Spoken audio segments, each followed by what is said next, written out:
After you have successfully created your Synalyt account and logged in, you will arrive at your main dashboard, the central place where all your marketing data begins to come to life. Now let's move on to the next step, creating your customer and project. In Synalyt, the customer level represents your company or client. You can create a single customer or manage multiple customers if you are working as an agency.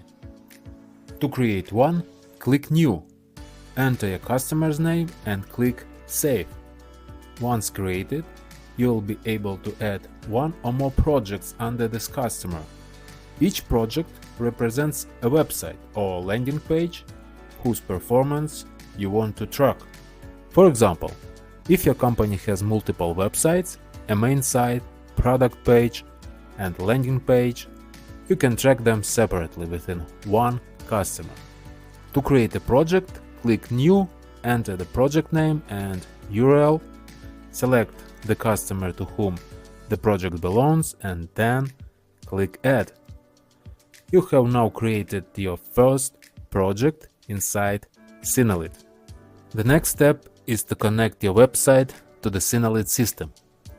To do this, you'll need to install a small tracking script, just like Metapixel or Google Tag Manager snippet.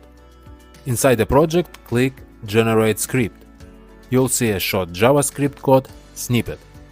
Copy it and paste it before the closing body tag on every page of your website. That's it. The connection is complete.